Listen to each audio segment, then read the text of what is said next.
వేసిండో మీకు కూడా తెలియదు.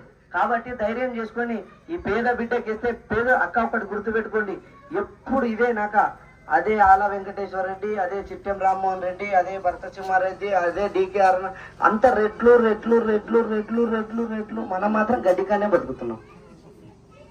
బీసీలు ముందరకు రావట్లేదు. మనమే ఉన్నాం అక్క. 100 మందిలో 85% మనమే ఉన్నాం. 10% ఉన్న విరమలు రెట్లు వాళ్ళే బాగుపడతారు. ఒక్క ఊర్లో ఒక్కటే రెడ్డే ఉంటాడు, 4 ఉంటారు భార్య పిల్లలు.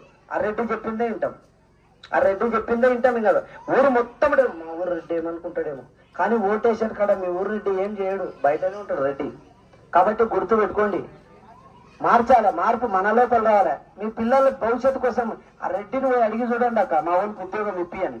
ఏమి ఇస్తామని అడుగుతాడు, కానీ ఇప్పియాడు. మళ్ళీ వీడు బాగుపడితే, వీడు తెలివిమంతుడైతే నీ కొడుకు బాగుపడితే, నీ కొడుకు ఉద్యోగం చేస్తుంటే వాడిని ప్రశ్నిస్తాడు. కాబట్టి దానికోసం నిన్ను బాగుపరచడు. ఒకటి గుర్తు పెట్టుకోండి, నాకు రెడ్లు అంటే కోపం కాదు, కొంతమంది నాయకుల మీద కోపం. కొంతమంది నాయకులు అంటే అట్లే మా రెడ్డి లేకపోతే ఏం జరగదు అని వాళ్ళ లోపల అది పోగొట్టాలి మనం. వాళ్ళు మనుషులే, మనం మనుషులమే.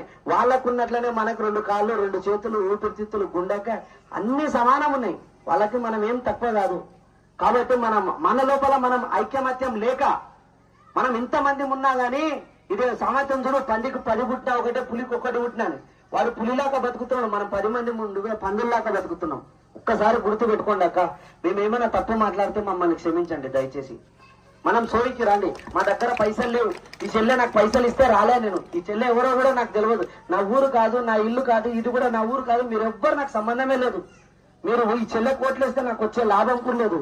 కాకపోతే ఇక్కడ నాలాగా చదువుకున్నటువంటి ఉద్యోగులు, నిరుద్యోగులు, చదువుకున్న వాళ్ళకి ఉపాధి దొరుకుతుంది. మీ ఇంట్లో ఒక జాబర్ ఉంటే, ఒక కొడుకు, నీ కొడుకు ఎంప్లాయ్ ఉంటే చెప్పుకోవడానికి నీ గౌరవం ఉంటది. ఆయన వాళ్ళ పిల్లల్ని బాగుపరుచుకుంటాడు. నలుగురికి చుట్టుపక్కలకి చదువు చెప్పి తెలివితోన మంచో చెడో మంచి చేస్తాడని చెప్పి ఒక నినాదంతో మాత్రమే ఈరోజు ఎండకి వానకి దోమలకి పండుకొని ఈరోజు మేము ఊరూరు తిరుగుకుంటా మీ పల్లెకి వచ్చినాం. మీకు దయచేసి చేతులు ఎత్తి నమస్కారం చేస్తున్నాం. మేము తప్పుడు మాట్లాడితే మమ్మల్ని మన్నించి ఈ చెల్లె గుర్తు విజిల్ గుర్తుకు ఓటేయండి, చెల్లెని గెలిపించండి. మీ ఊరు రోడ్ల కోసము, హాస్పిటల్ కోసము, బడుల కోసం చూడండి, కానీ ఈ పింఛన్ల కోసం వాళ్ళు ఏమి ఇస్తలేరు. మన పైసలే గుంజుకొని ఇప్పుడు చెల్లె చెప్పిన అన్ని నిత్యావసర సరుకుల నుంచి, చెప్పుల కాడ నుంచి నెత్తి నూనె దాకా అన్ని గుంజుకొని ట్యాక్సీలు వేసి రూపాయి ఉన్నది 4 రూపాయలు కట్టించుకొని దాంట్లోకి వెళ్ళి 2 రూపాయలు వాడేసుకొని 10 రూపాయలు మనకు పంచుతున్నారు. బడ్జెట్ గవర్నమెంట్ ఖాతాలో ఇన్ని పైసలు అప్పులు ఉన్నాయని చెప్తున్నారు, కానీ వచ్చిన ఆదాయం ఎక్కడ పోతుంది చెప్తున్నారా? ఒక్కసారి మీరు ఆలోచించండి. అప్పుల పాలు చేసిన తెలంగాణ రాష్ట్రాన్ని 5 లక్షల కోట్లు అని చెప్తున్నారు, కానీ వచ్చిన ఆదాయం ఎక్కడ పోతుంది? ఆ బడే బాబులు నేను చెప్తున్న రెడ్ల ఇళ్ళకు పోతున్నాయి. దాన్ని కాపాడుకోవడం కోసము ఈ రోజు బీజేపీ పార్టీలు ఉంటా, రేపు కాంగ్రెస్ ల కోట, దాంట్లోకెళ్ళి ఎల్లుండి టీఆర్ఎస్ ల కోట, దాంట్లోకెళ్ళి అవసరమైతే ఇట్లా చెల్లె లాంటి ఎవరైనా వస్తే వాళ్ళని అంటాం, వాళ్ళని బెదిరిస్తాం. అట్లా గుర్తుపెట్టుకోండి. ఒకసారి ఓటు మీ దగ్గర ఓటే ఒక్కటి అంబేద్కర్ మీ చేతికి ఓటేసేది ఇవ్వకపోతే ఈ రోజు మీ బతుకులు, మా బతుకులు, మన పిల్లల బతుకులు కుక్క కన్నా హీనమైపోయేది. కుక్క అది టైంకి తిన్నదో తెలియదు. మనం వచ్చి నిజంగా ఏడని వచ్చి 10 మంది వచ్చారు, తంతే కూడా అడిగేటి రోజులు లేకుండే. 75 సంవత్సరాల కిందట పోలీస్ స్టేషన్ ఎక్కడిది, 75 సంవత్సరాల కింద కోర్టులు ఎక్కడివి, 75 సంవత్సరాల కింద పైసా ఎక్కడిది? మన పెద్దలు ఎట్లా బతికిండ్రు? ఒకసారి చదువుకున్న యూత్ ఉంటే బుక్కులు చదవండి, చదివితే మీకు అర్థమవుతుంది. ఇదే ఈ భారతదేశంలో ఈ దేశానికి ఇచ్చిన, ఈ జాతికి ఇచ్చినటువంటి ఒక ఆడపిల్ల నినాదం ఏందో మీకు తెలియదు. సతీ సహాగమనం అంటే చదువుకున్న వాళ్ళకి తెలుస్తుంది. 75 సంవత్సరాల కిందట, 100 సంవత్సరాల కిందట ఒక ఆడపిల్ల భర్త చచ్చిపోతే ఆ భర్తని పూంచిన తర్వాత, ఆ భర్త పూంచిన వెంటనే ఆ భార్యని బతుకుండగానే చిత్తిపైన వేసి ఇట్లా నిలబడితే, కట్టెల మోపు పైన పండ పెడితే పెట్రోల్ వస్తుంది తనకు తాను అంటించుకొని చచ్చిపోలే. అది ఈ దేశం ఇచ్చిన సంస్కృతి. చచ్చిపోయినప్పుడు ఈ రోజు భర్త మధ్య వల్ల ఒక 18 సంవత్సరాలు 20 సంవత్సరాలు ఉన్న ఒక మైనర్ పిల్లని, మేజర్ పిల్లని పెళ్లి చేసుకోవాలి. అట్లా ఇచ్చింది. అట్లాంటిది పోగొట్టింది అంబేద్కర్. అట్లాంటి అంబేద్కర్ అంత గొప్ప మనిషి మనకు ఓటు ఇచ్చిండు, ఒక ఆయుధం ఇచ్చిండు. ఆ ఆయుధం ఉన్నందుకే ఎంత లేస్తుంది. నరేంద్ర మోడీ కాకపో, ఒక కేసీఆర్ కాకపో ఇంక మీ ఇంటి ముందరికి వస్తున్నాడు. అదే ఇవ్వకపోతే మన బతుకు కుక్కల బతికే. ఆ వజ్రం లాంటి ఓటుని 500కో, కళ్ళుకో, సారకో అమ్ముకుంటే మాత్రం మీ బిడ్డల భవిష్యత్తు అమ్ముకున్నట్లనే గుర్తుపెట్టుకోండి అక్క. ప్రాణంకైనా విలువైనది ఓటు. ప్రాణం పోతే నీ కాడికే పోతుంది, కానీ నువ్వు వేసే ఓటు ఈ రోజు ఈ తెలంగాణ 4 కోట్ల మందికి సంబంధించిన ఓటు.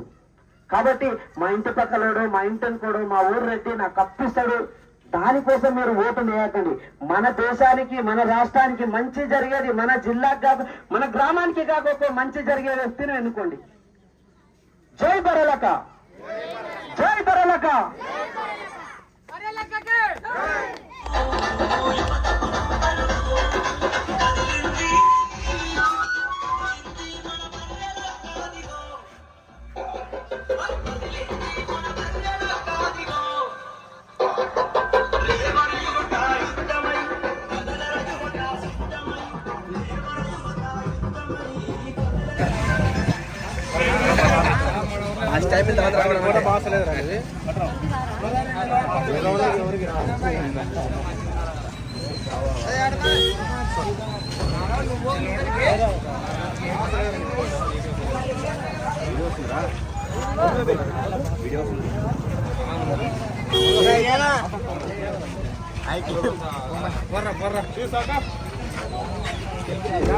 ఎనికిరారా చెప్తా.